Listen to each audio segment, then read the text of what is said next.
Hallo, mein Name ist Ruti. Ich grüße aus Bolivien und heute gibt's alles zu meiner Yamaha Tenere 700, denn das ist das große 60.000 Kilometer Reisereview.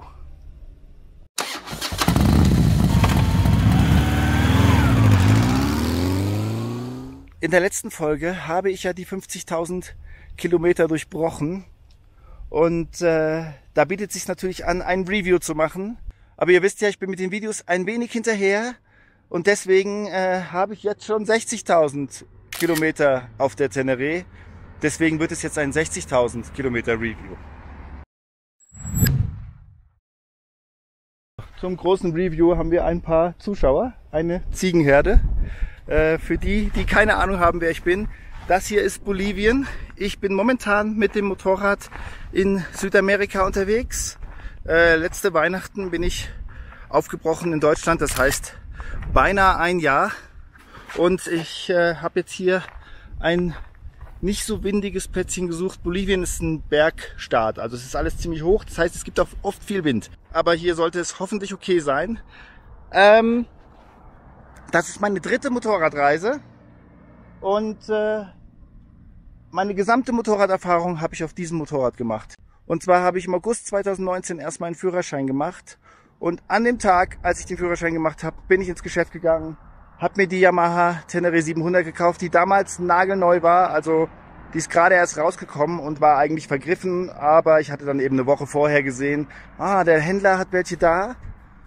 Ich wollte mir eigentlich ein gebrauchtes Motorrad kaufen und dann bin ich hingefahren und mir hat sie halt optisch auch gut gefallen und hatte eigentlich viele Sachen, die ich mir für ein Reisemotorrad zusammen recherchiert hatte, was ich gedacht habe, was ist gut.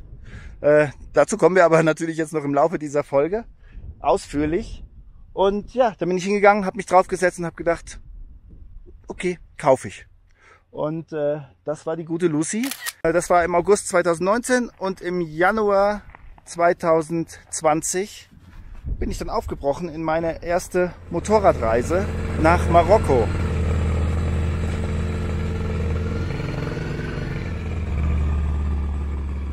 Ich wollte eigentlich im Mai zurück sein, aber ihr wisst, diese Pandemie kam dazwischen und ich bin erst 1,5 Jahre später wieder nach Deutschland zurückgekehrt. In der Kurzform: Ich bin nach Frankreich gefahren und im Winter über die Pyrenäen.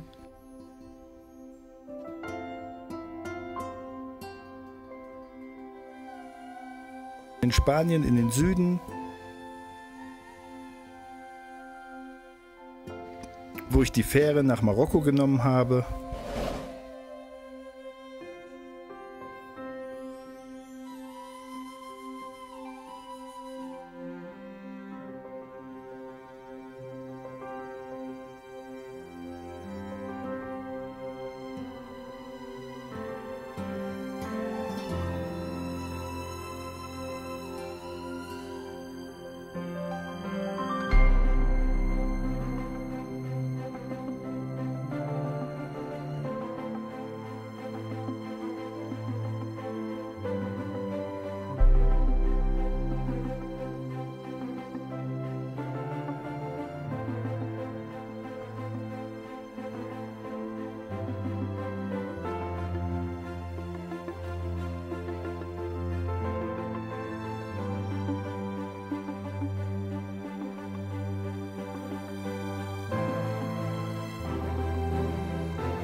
Und dort kam mit Corona der Lockdown, wodurch ich 5 Monate in Marokko geblieben bin.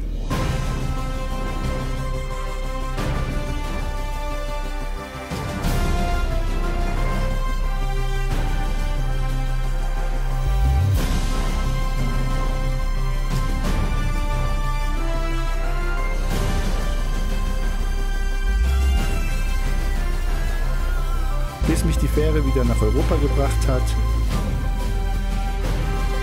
Dann bin ich 10 Monate in Portugal geblieben.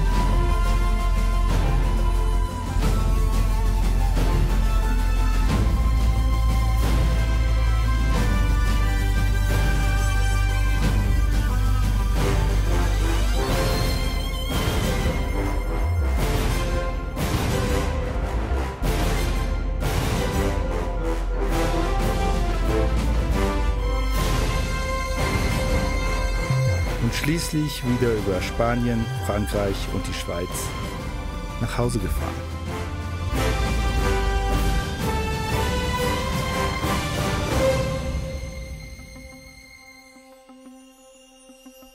Als ich zurück war in Deutschland, habe ich gesagt, okay, das war's noch nicht mit dem Motorrad und mir. Ich will noch eine zweite Reise machen und bin dann 3 Monate später Richtung Balkan aufgebrochen. Und ich wusste das vorher nicht, aber ich habe dann in 3 Monaten die Adria einmal umrundet.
Auch eine sehr erfahrungsreiche Reise, auch mit einem ersten großen Schaden an der Teneré.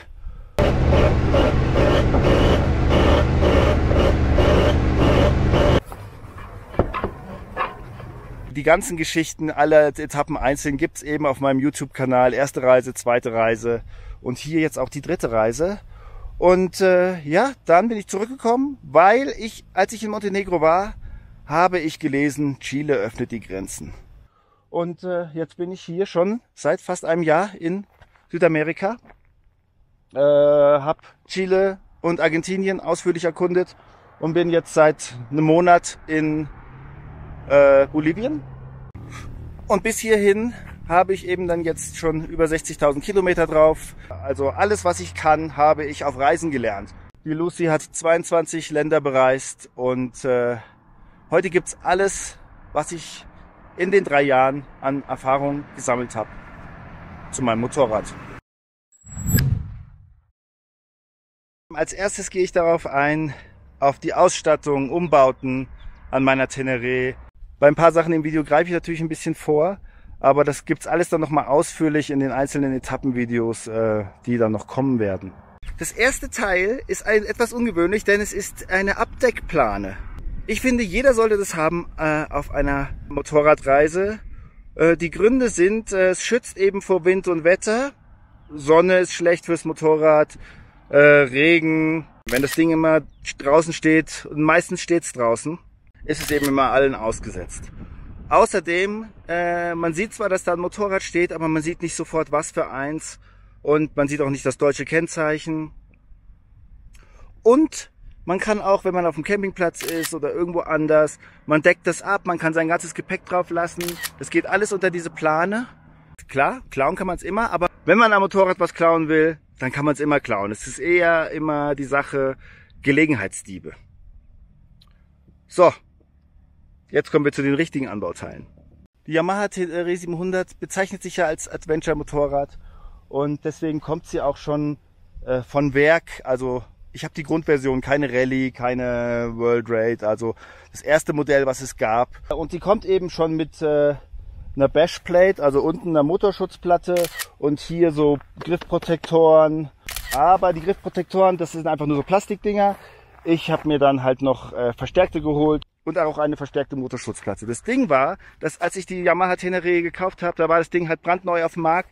Es gab keine Aftermarket-Produkte, also es gab quasi nur die Sachen von Yamaha. Deswegen hatte ich am Anfang ziemlich viel von Yamaha, also auch die Motorschutzplatte und Stutzbügel auch. Die habe ich aber mittlerweile nicht mehr dran. Mittlerweile habe ich beides von Outback Motortech und das liegt ein bisschen daran, dass der Thomas von Bikespeak, das ist ein Motorradshop bei mir in der Nähe in Hanau, ich verlinke es, könnt ihr gerne mal reinklicken.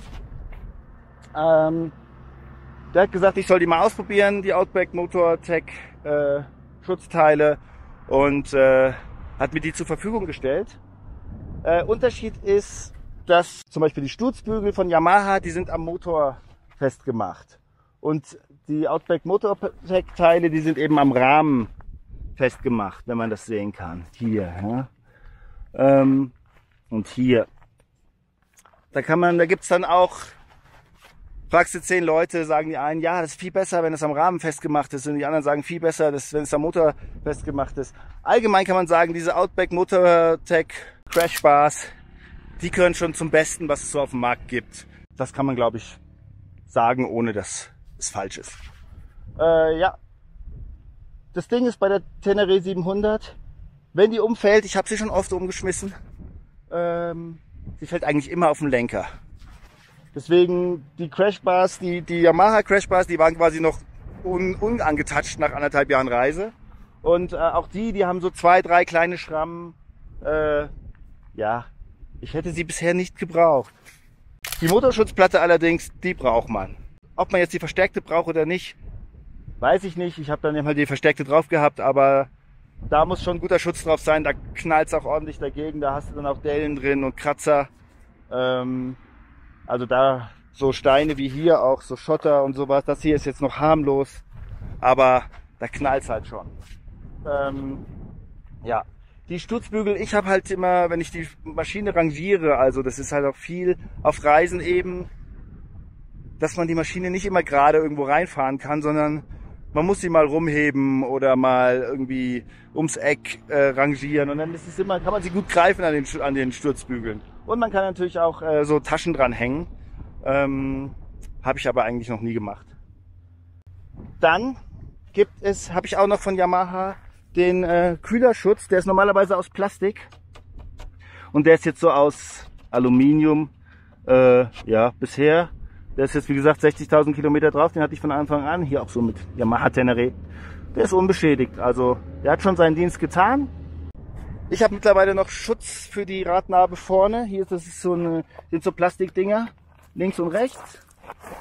Hier, und das ist eine Metallstange, die geht da durch und die schützt es eben. Und man kann, glaube ich, auch dafür die auf so einen Race-Ständer stellen.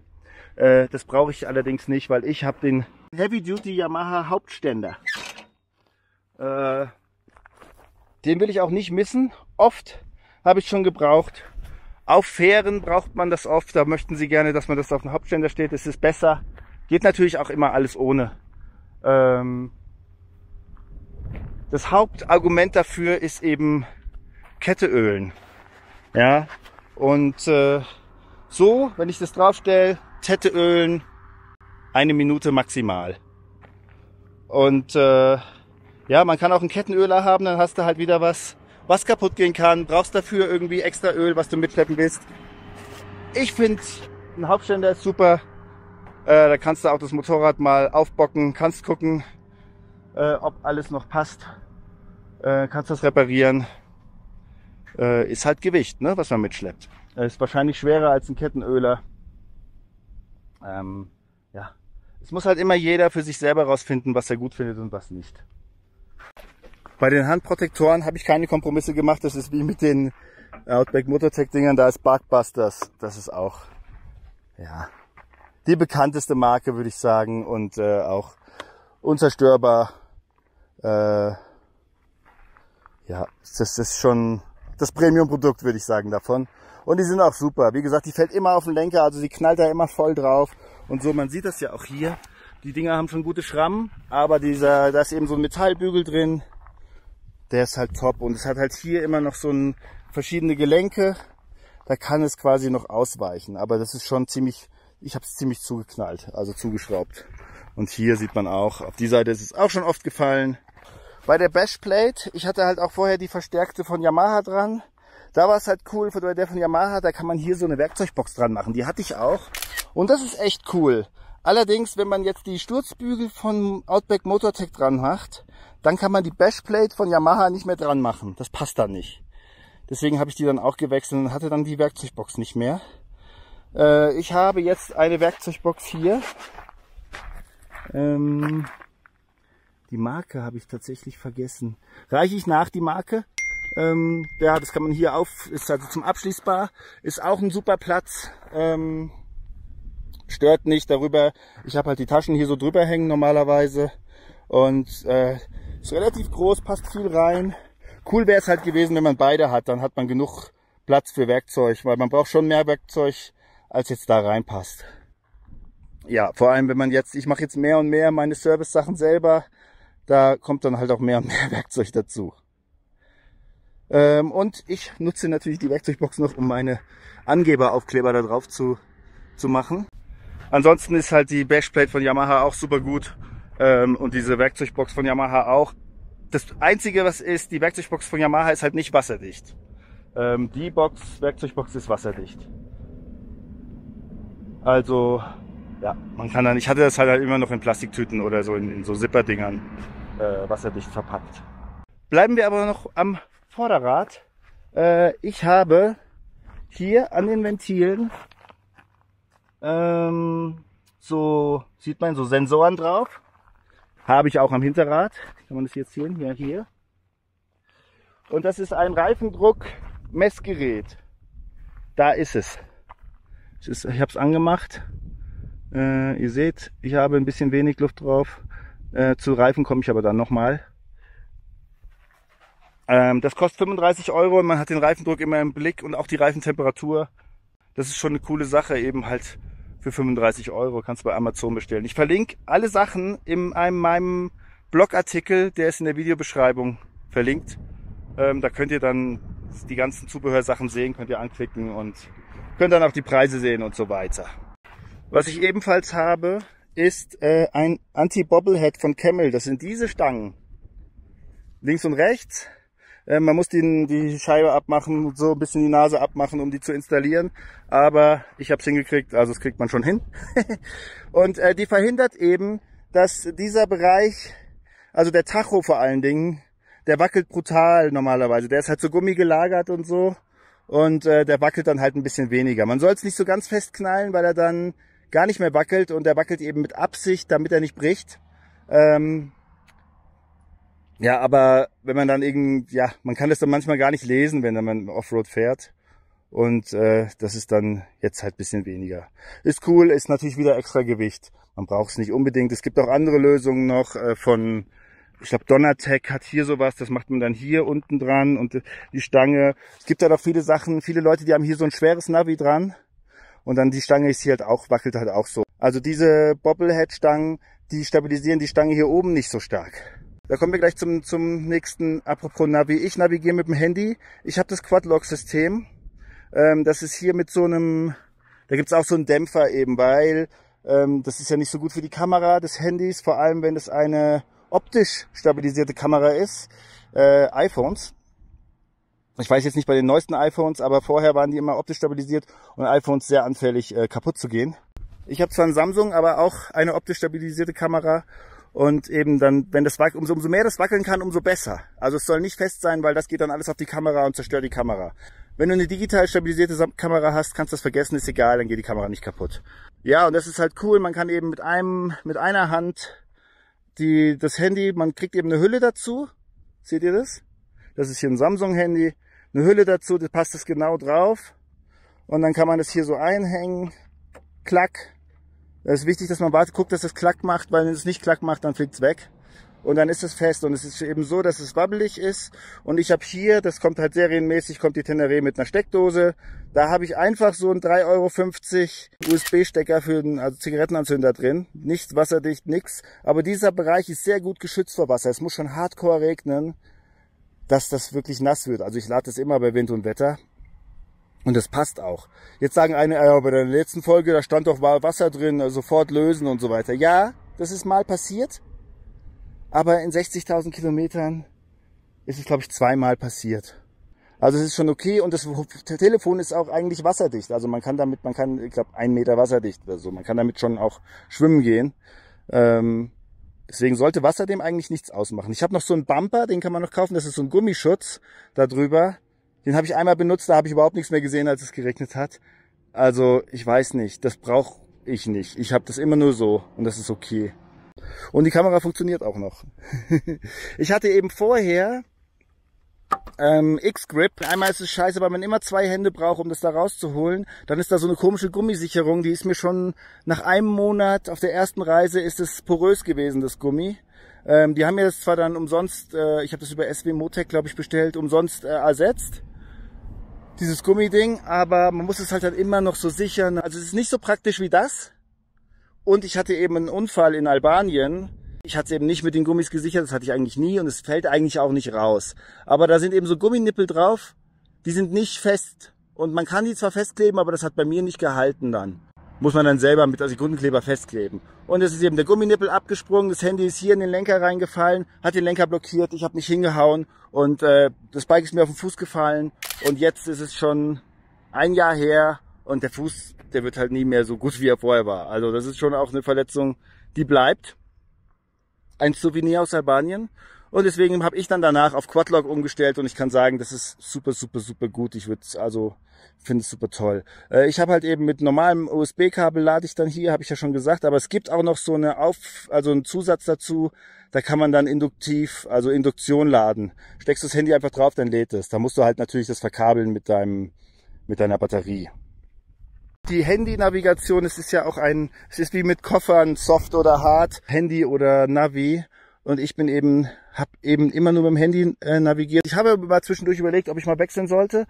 Aber das würde ich eigentlich nicht mehr machen. Und die Gründe dafür, die werde ich nochmal irgendwann in einem eigenen Video behandeln. Baba X hat gesagt, das ist ein Thema, das interessiert die Leute. Mach doch das mal. Deswegen mache ich dann irgendwann mal nochmal über meine Handy-Navigation, Vor- und Nachteile, ein Video. Ebenso ein Video, ich weiß, das haben sich schon viele gewünscht und das kommt jetzt auch dann demnächst, über meine Taschen. Ich habe hinten die Mosko Moto Reckless 80 Taschen drauf. Da muss man eben keinerlei Kofferhalterung anbauen. Ich habe halt hier so eine Platte drauf, die ist auch von Outback Motortech. Das ist halt praktisch, dann kann ich das ganze Zeug weiter hinterschieben. Auf der ersten Reise hatte ich das nicht, dann liegt es halt immer weiter vorne. So habe ich halt mehr Platz für meinen dicken Arsch. Es ist dann alles nicht so eng. Also so eine Platte würde ich auf jeden Fall empfehlen. Muss jetzt nicht die sein, aber bringt schon was. Ich habe hier so einen riesigen Rucksack da drauf. Der liegt dann einfach auch stabiler da drauf. Und hier den Dingern kann man eben auch noch gut Sachen festschnallen. Und ich habe eben die Mosko Moto Taschen, ich finde die super cool, ich würde die nicht wechseln wollen. Ich hatte am Anfang die Lone Rider Taschen, also das sind wie so Koffer, aber aus so einem Softmaterial. Die sind riesig und was ich gelernt habe auf Reisen, der breiteste Teil des Motorrads für mich sollte der Lenker sein. Sollte hinten nicht breiter sein. Ich bin dann hängen geblieben in so kleinen Gässchen und so. Sobald du halt ein bisschen schwierigeres Gelände machst oder eben mal durch einen Hauseingang, wie ich das hier in Sucre habe, da ist die Tür schmaler als mein Lenker. Wenn du da feste Taschen dran hast, Koffer, dann packst du halt nicht drin. Ich habe das dann abgemacht und dann habe ich eben nur das Motorrad. Ja. Und ich finde es auch cool, sieht cool aus, weil es eben wie so ein Sattel ist, diesen Cowboy-Look. Mir gefällt das super gut. Aber auch dazu mal ausführlich ein eigenes Video zu den Mosko Moto Taschen, Vor- und Nachteile und so weiter. Denn es gibt auch Nachteile. Ihr seht das ja, ich habe hier viel so Ducktape an meinem Motorrad. Hier und hier, weil ich habe hier so eine Tankrucksackskonstruktion, die habe ich mir selber gebastelt. Ich fahre dann hier halt einen Hipbag, also so eine Bauchtasche. Oder ich habe auch noch so eine andere Tasche, die genau da drauf passt. Die kann ich hier einklipsen. Und ich finde es super gut. Ich hatte mal ausprobiert, einen Tankrucksack normal zu fahren. Das hatten wir mir aber zu klobig hier. Deswegen fahre ich das. Aber ja, so Teile schrabbeln halt da dran und da mache ich jetzt immer Duct-Tape drauf, damit es nicht total zerschrubbt wird. Und das ist eben auch hier, auf die Dauer wird es halt, die Auflage, da wird halt geschrubbt und dann geht es halt kaputt, deswegen habe ich hier Duct-Tape hingeklebt. Ja, und das ist halt auch so von Mosko-Moto für die Taschen dann ein Hitzeschild, damit es nicht, die Taschen nicht so heiß werden. So, ich wollte aber eigentlich ja vorne bleiben. Was habe ich hier noch? Ich habe die Heizgriffe von Yamaha, die hatte ich auch am Anfang. Am Anfang gab es eben keine anderen. Ich bin kein Fan von denen tatsächlich. Die machen zwar ein bisschen warm, aber richtig heiß sind die nicht. Also ich weiß nicht, die sehen halt cool aus, weil die genauso, viele sind nicht so schick dann mit diesen, die haben so Knopf, hier einen Knopf und dann kannst du drücken, haben die 3 Stufen, aber Stufe 1 ist halt so schwach, merkst du gar nichts. Und ja, ich war jetzt halt auch wirklich in der Kälte in Patagonien, ihr habt es gesehen, da unterwegs. Da habe ich halt trotzdem, mir haben sie in die Finger abgefallen, obwohl das Ding den ganzen Tag auf volle Pulle lief. Im Aftermarket würde ich mich umschauen von anderen Herstellern, die heißere Heizgriffe machen. Was habe ich noch? Andere Spiegel. Das sind die Double Take Mirrors. Die sind eben mit dem Ram Mount hier. Ram Mount sind immer diese Kugeln. Also wie hier zum Beispiel auch. Das ist eine Kamerahalterung. Also ja, da mache ich immer meinen Stab dran, meine 360-Grad-Kamera. Und das sind eben diese Kugeln und da kann man alles mögliche Accessoire ranmachen. Gibt es 100 verschiedene Aufsätze und so weiter. Und da eben auch diese Spiegel.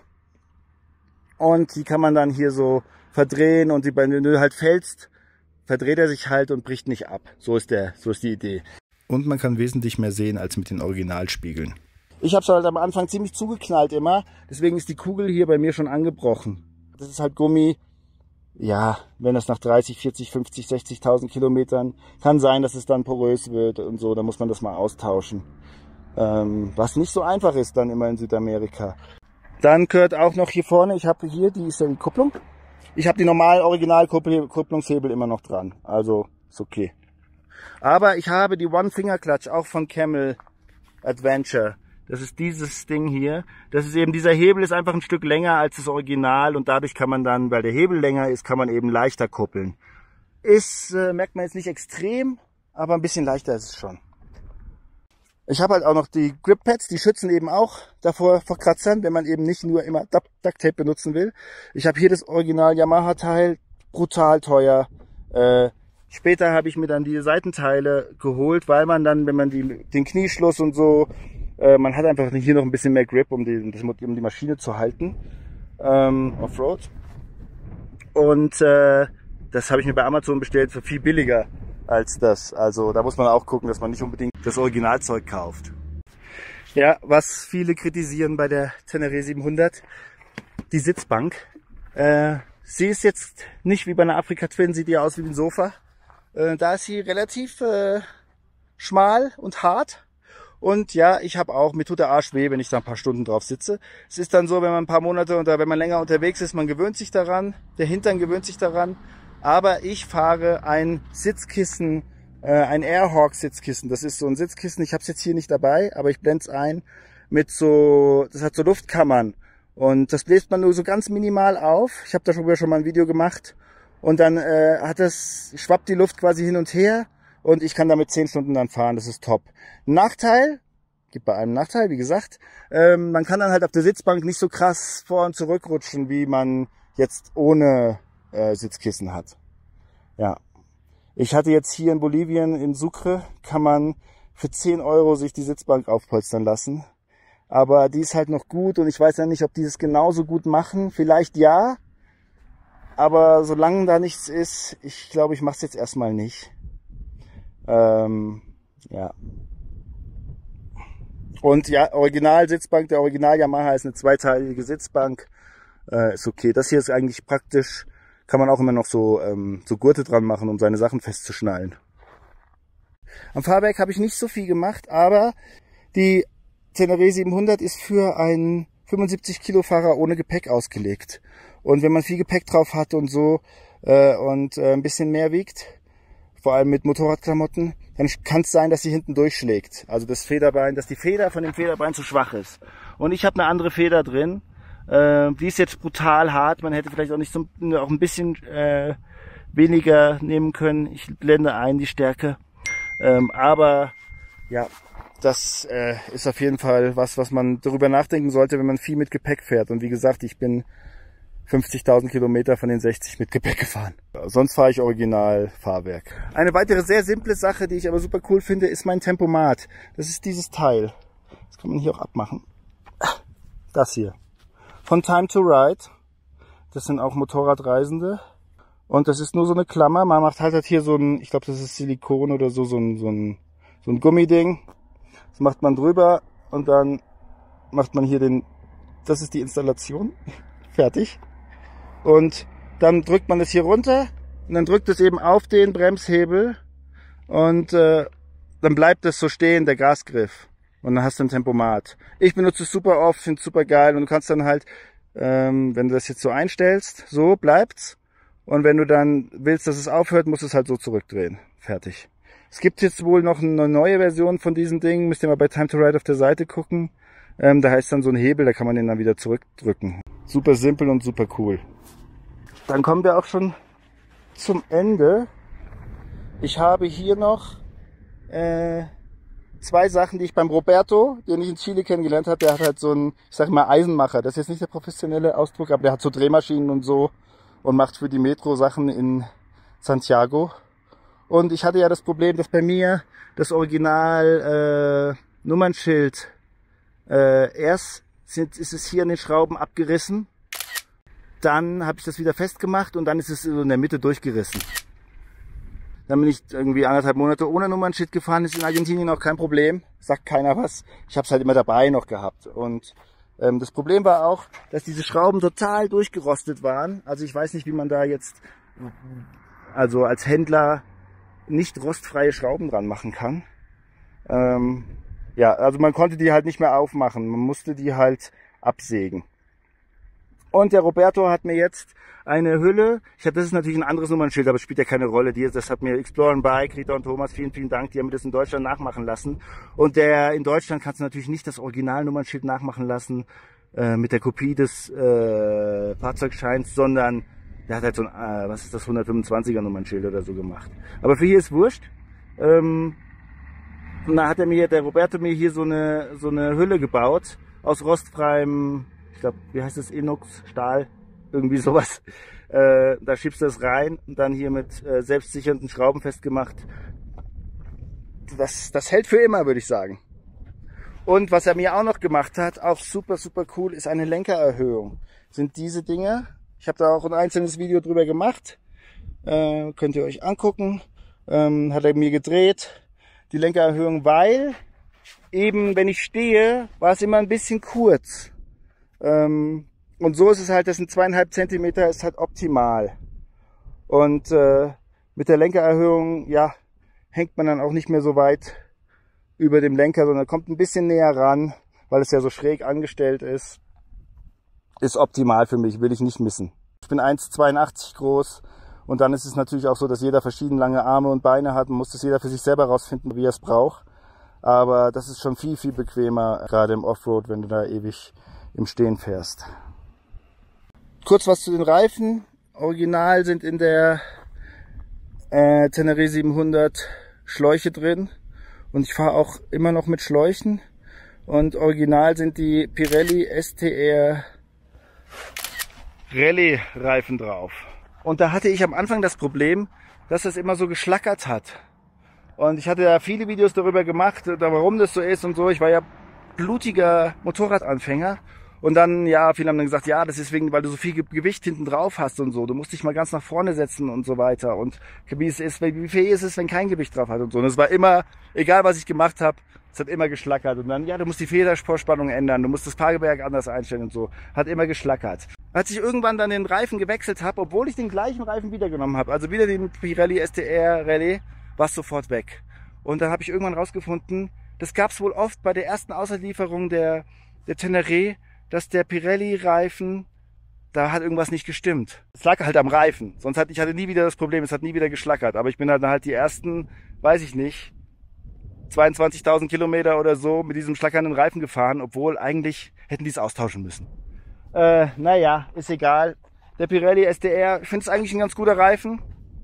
Vor allem auf der Straße ist der super und auch so für Schotter und so reicht es dicke. Vorne fahre ich jetzt den Mitas 07 Plus. Das ist halt so ein Langlaufreifen. Viele schwören auf Mitas. Ich finde es auch super. Also Unterschied habe ich gut geguckt. Mitas 07 ist irgendwie 60-40 Reifen und das ist ein 50-50 Reifen. Der Plus. Also ein bisschen mehr für die Straße wohl. Ja, ist super. Hat super Grip und den fahre ich jetzt, ich glaube 6.000 Kilometer. Da ist halt nichts unten. Der ist wie neu. Das ist halt brutal. Und das ist eben auch, ich hatte hinten den Heidenau K60 Scout drauf, das ist halt auch so ein Reifen. Den bin ich 26.000 Kilometer gefahren und da war noch Profil drauf. Und ich bin die ganze Carretera Austral gefahren, also das ist alles Schotter oder viel Schotter. Und von irgendwie minus 5 Grad bis plus 40 Grad, der hat alles mitgemacht. Der ist unzerstörbar. Nachteil beim Heidenau K60 Scout, der hat halt einen Mittelsteg.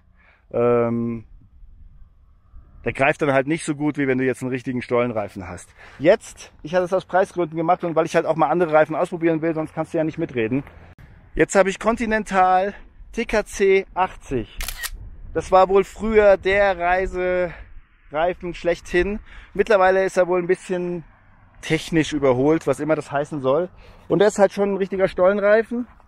Das Ding ist halt, der ist super gut, also greift super, ich bin super zufrieden mit dem. Das Ding ist halt, der fährt sich schnell ab. Der hat jetzt eben auch die 6.000 Kilometer drauf, aber da ist schon mehr als die Hälfte vom Profil unten. Also der macht vielleicht 12, mal gucken. Das ist halt ein Nachteil. Auf Langzeitreisen für mich, ich rechne es dann aus, wenn er jetzt in Santiago war es jetzt eben so, der Heidenau, der hätte so 140 gekostet. Und der hat eben, den habe ich für 100 bekommen. Der kostet nur 100, aber er schafft auch nur halb so viel Kilometer. Das heißt, im Endeffekt kommst du mit dem Heidenau billiger. Und was noch besonders ist an meinem Hinterreifen jetzt, ist ein 140er. Normalerweise auf der Tenere ist 150er drauf. Aber hier und auch in den USA, 150er kostet halt unfassbar viel Geld. Das ist halt viel teurer. Der kostet halt doppelt so viel und das haben sie auch fast nie. 140er ist halt, kriegst du halt zwischen 100 und 140, kriegst du da einen Reifen in Südamerika. In Argentinien ist nochmal eine andere Geschichte, aber das kommt dann demnächst in den Etappen in Argentinien. Aber ja, das ist eben ein Trick und du kannst easy die 140 fahren hinten bei der Tenere 700 und der kostet eben nur die Hälfte. Ich hatte ja mal überlegt, ob ich schlauchlos machen will. Das wäre halt schon cool, schlauchlos. Ich glaube, das ist cooler, aber da ist es auch so. Manche schwören darauf. Ich habe schlauchlos auch noch nie ausprobiert, aber du kannst halt einfach, wenn du einen Platten hast du halt einfach dieses Ding, da musst du nichts können. Da steckst du das Gummiding rein, zack und fertig.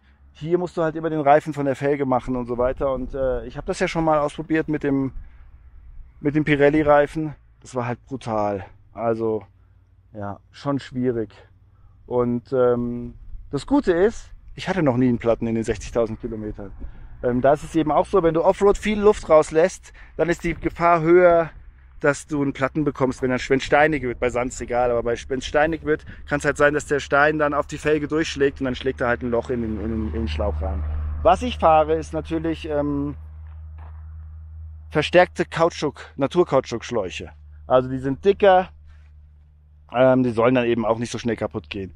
Da sagt man, dass sie schneller Luft verlieren, aber bei mir ist es so, sie verlieren weniger schnell Luft als die Originalschläuche. Ich weiß nicht, ob das dann auch wieder eine Schwäche von den Originalschläuchen ist, die Yamaha da ausliefert. Aber verliert kaum Luft. Also das ist über einen Monat vielleicht irgendwie 0,3 Bar oder so. Aber ja, das ist alles super. Ich schwöre auf die. Und es ist eben auch so, am Anfang hatte ich halt die Originalschläuche drin und hatte die Naturkautschuk dabei und habe gedacht, wenn es kaputt ist, dann wechsle ich. Aber das ist dumm, weil die sind halt voll dick und die nehmen voll viel Platz weg. Und ich habe meine Ersatzschläuche hier in die Hamsterbacken reingeklebt. Kann man das sehen? Hier ist ganz viel so Tape drin. Ich weiß nicht, ob man das hier sieht. Ah ja, hier kann man es sehen, weil ich hier schon anderes Tape habe. Ja, es hält auch so.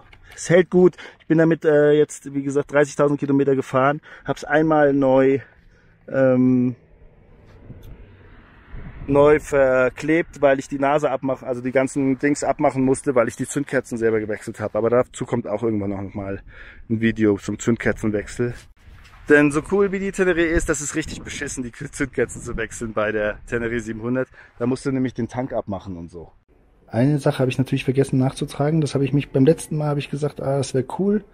Ich weiß nie wohin mit dem Tankdeckel, wenn ich tanken will.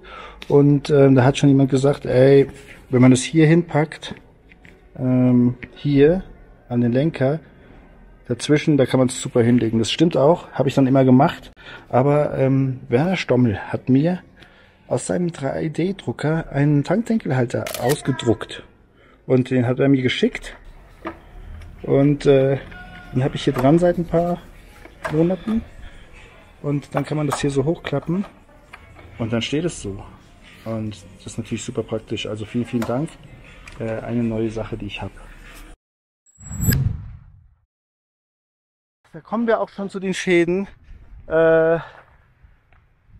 Meine berühmteste Geschichte war mein Lagerschaden hinten in Kroatien. Es war halt so, dass ich am hier Plitvicer Seen war und da habe ich zum ersten Mal gemerkt, dass es so leicht irgendwie ein komisches Gefühl ist an den Fußrasten. Ich habe dann alles geguckt und so, habe da nichts gefunden und dann kam es immer mal wieder und dann war es wieder weg und so weiter. Dann war ich da bei verschiedenen Mechanikern und so, die haben dann auch so, ja, wissen wir nicht, keine Ahnung und so. Es war halt nicht wirklich möglich, da einen Motorradmechaniker zu finden, vor allem Bosnien war schwierig. Und dann war es eben so, dass es dann irgendwann in Kroatien bin ich von der Fähre gefahren.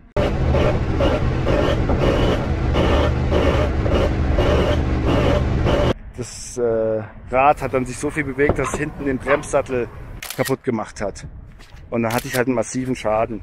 Und es war wohl auch nicht ganz ungefährlich, so zu fahren. Den Bremssattel habe ich dann gewechselt und es war dann auch so, dass ja, ist alles noch okay, nichts passiert, haben 3 Händler gesagt. Also 3 Yamaha-Mechaniker. Und es war aber dann so, dass ich hier in Südamerika war und es war eben doch nicht alles okay. Die Radnabe ist wohl ausgeschlagen ein bisschen. In Calafate haben die mir halt so einen Metallring eingesetzt, eine Manschette. Und das Lager war halt so, dass das hat halt Spiel gehabt. Und jetzt sitzt es halt wieder fest drin. Damit bin ich jetzt 10.000 Kilometer gefahren. So weit hält es. Wie hat einer in den Kommentaren geschrieben, Improvisationen halten immer am besten. Ich hoffe, es hält noch sehr lang, weil ich habe gar keine Kohle mehr, um mir jetzt ein neues Rad zu kaufen. Obwohl die in den USA, hat mir auch einer geschrieben, sehr, sehr viel billiger sind. Aber sich was schicken zu lassen, egal von wo vom Ausland, das kostet immer irgendwie 20% Tax. Und dann noch, das ist alles nicht so einfach, wie man sich das vorstellt. Und hier das zu bekommen, unmöglich. Apropos Geld, man kann mir ja bei PayPal was spenden, was viele von euch auch schon gemacht haben, was super, super nett ist. Und es gibt jetzt noch eine andere Möglichkeit, mich zu unterstützen. Und zwar nur jetzt im Moment. Und zwar habe ich einen Kalender erstellt. Die ersten 3 Exemplare hat meine Familie bekommen oder bekommt sie noch. Es ist aber auch möglich, den Kalender zu kaufen. Könnt ihr euch gerne anschauen. Ich habe da auch einen Artikel, der ist auch in dieser Videobeschreibung dieses Videos verlinkt. Und dann könnt ihr mich dann auch unterstützen und bekommt quasi noch was dafür. Es wird dann im Dezember ausgeliefert, aber sollte rechtzeitig zum neuen Jahr natürlich da sein. Es ist so, dass ich halt viel zu lange mit dem Lagerschaden gefahren bin, weil ich es nicht erkannt habe, weil ich es nicht gewusst habe. Wie auch immer, daraus habe ich gelernt und Lager kontrollieren ist was, das sollte man auf jeden Fall immer machen. Ich hatte zum Beispiel jetzt in dem Fall schon in Argentinien, dass es beim hart Anbremsen immer so ein bisschen irgendwie gerumpelt hat. Ich habe dann gedacht, okay, mein Reifen, der hat jetzt vorne schon irgendwie 20.000 Kilometer drauf. Vielleicht ist der Reifen so uneben abgefahren, dass es dann so rumpelt und so weiter. Habe ich dann in Santiago den Reifen gewechselt, hat aber nichts gebracht. Und dann irgendwann so, ja, vielleicht das Lenkkopflager. Dann war es wirklich so, dass ich da zu so einem Typen gefahren bin, da haben wir halt nachgeguckt. Zusammen haben wir dann das Lenkkopflager nachgezogen und es war wirklich ein bisschen locker. Unter dem ist gut. Also ich musste das nicht wechseln, wir haben es einfach nachgezogen. Aber da brauchst du eben auch Spezialwerkzeug, um das zu machen, was ich nicht dabei habe. Dann hatte ich halt noch ein paar so Sachen, wie gesagt, das Nummernschild hat sich losgerüttelt, auch auf der Carretera Austral. Diese Schraube hier, die den Kettenschutz hält, der hat sich losgerüttelt. Kettenschutz braucht man eigentlich nicht, aber ist vorgeschrieben wohl in Deutschland. Es ist dann eben so, dass da so eine Hülse drin ist und diese Hülse hat sich dann gelöst. Und der mir das reingemacht hat, dann halt einfach eine Schraube Press reingeschraubt. Und das hat sich aber wieder gelöst und jetzt hat mir in Calafate jemand eins reingeschraubt, das war 10.000 Kilometern und das seitdem hält. Also der hat das gut reingeschraubt. Ich hoffe, mal sehen, wie lange das hält.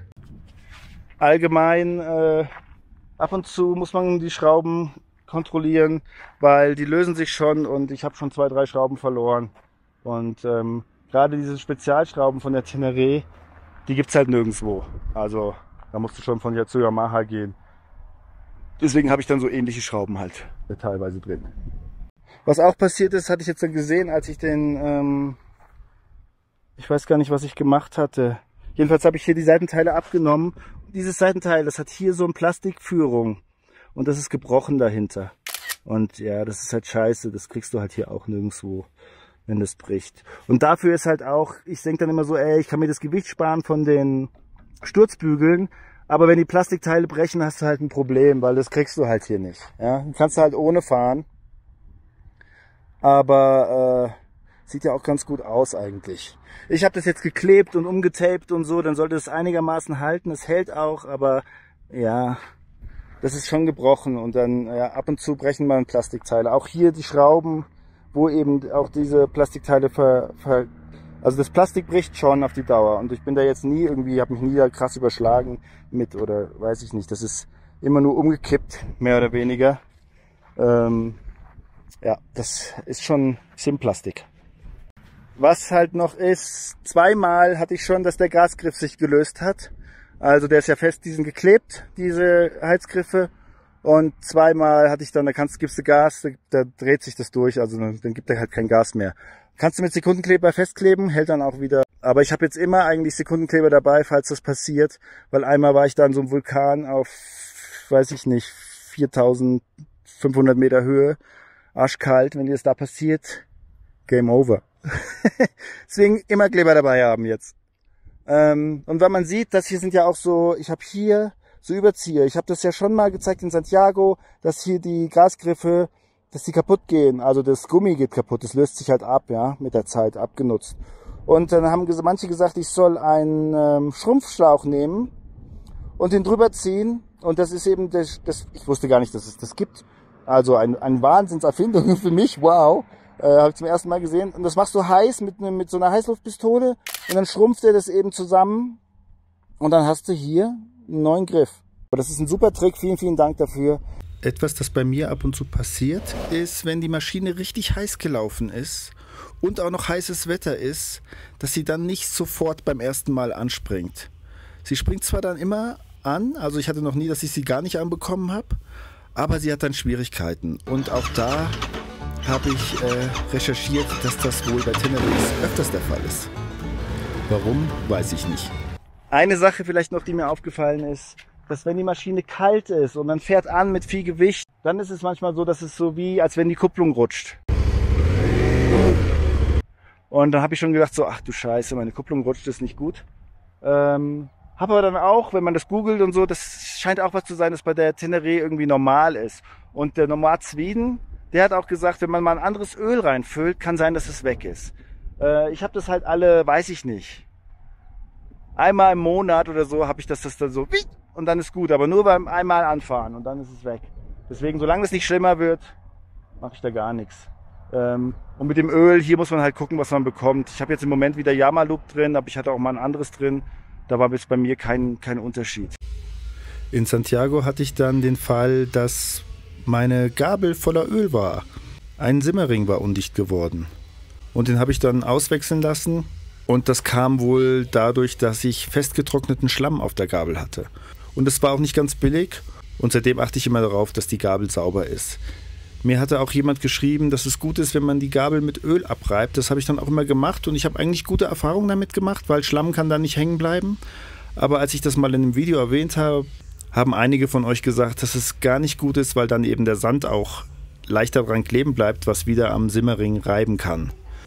Grundsätzlich kann man wohl sagen, man sollte darauf achten, dass die Gabel immer schön sauber ist. Was habe ich nicht, was viele Leute immer haben? Weil das ist ein Thema, was mir wichtig ist. Ein größerer Tank. Das wäre, glaube ich, das Letzte, was ich da drauf machen würde. Ich habe 16 Liter, damit kannst du ungefähr 400 Kilometer fahren, vielleicht ein bisschen weniger, wenn du normal fährst.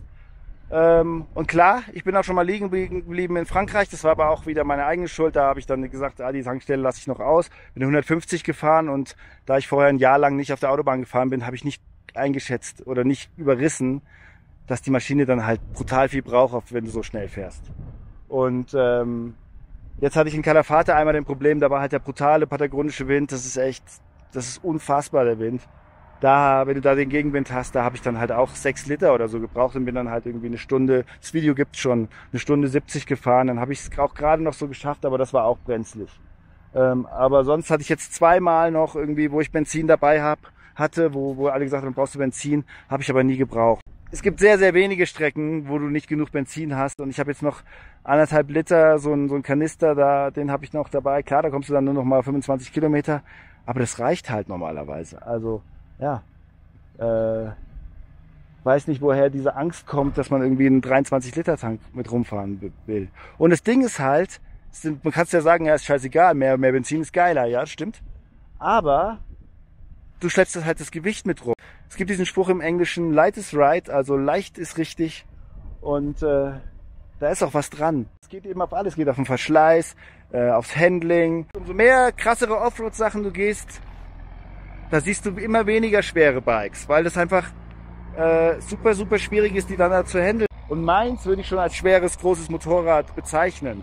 Und ich meine, ihr wisst es alle selber, das ist ja die Mittelklasse sozusagen. Es gibt ja noch viel schwerer, aber die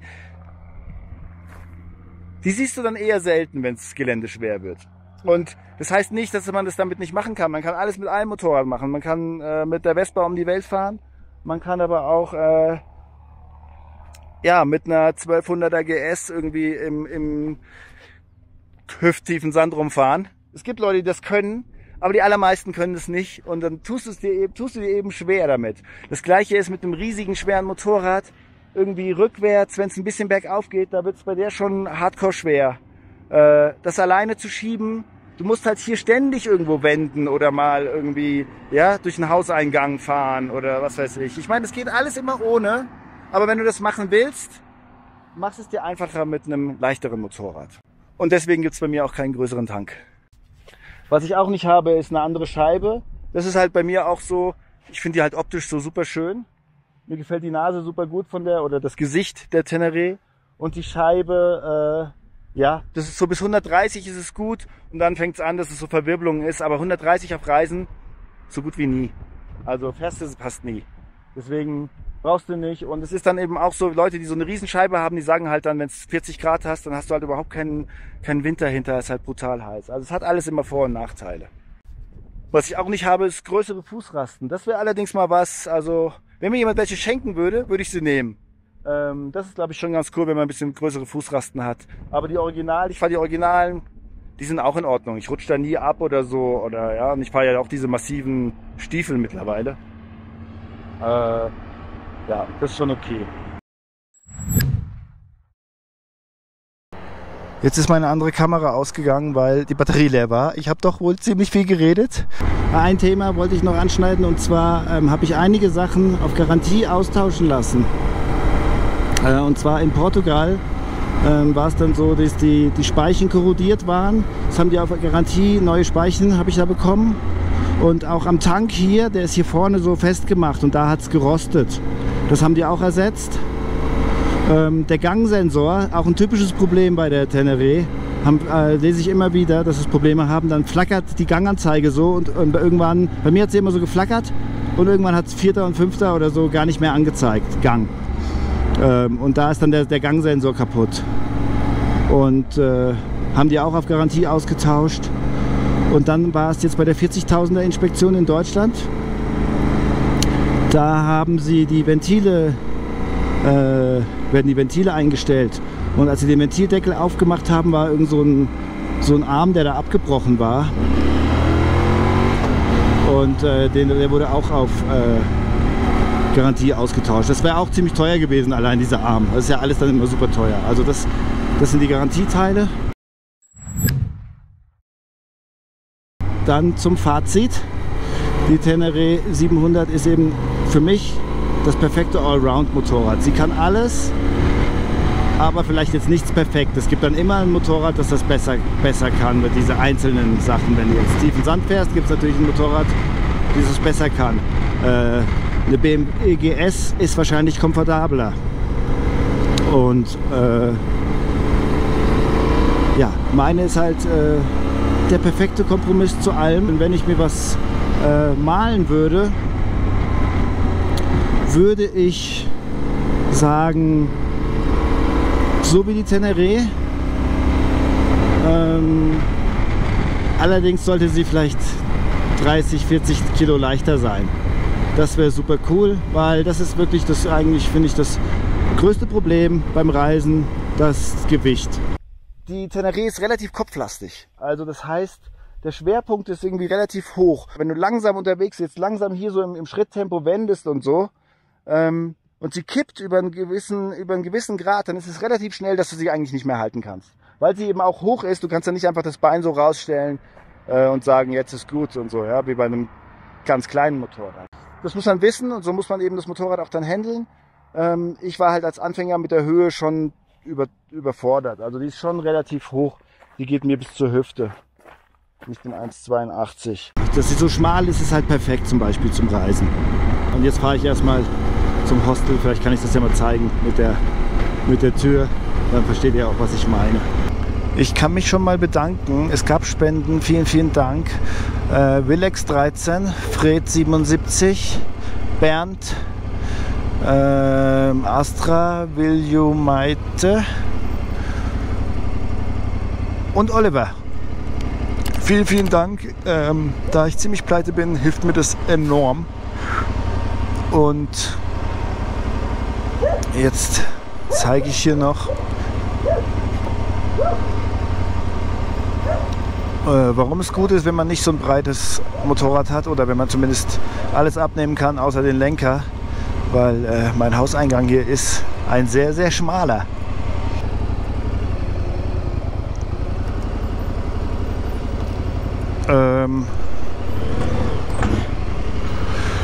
Seht ihr das hier, wie schmal? Hier eine Glastür und ihr seht, wie schmal es ist. Und das Ding ist, dass man dann hier kommt man nicht rum. Da muss man es einmal rumheben. Da steht ein Frank sein Motorrad. Haben wir auch zu zweit reingebracht. Das Ding ist halt, dass Frank jetzt nicht da ist. Deswegen muss ich irgendwie allein zurechtkommen.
Und ihr seht, so einfach ist es nicht. Umso leichter das ist, umso besser ist das halt. Ich danke für die Aufmerksamkeit. Beim nächsten Mal geht es wieder weiter aus Argentinien, aus dem eisigen Patagonien. Bis dahin, macht's gut. Euer Ruti. Ciao, ciao.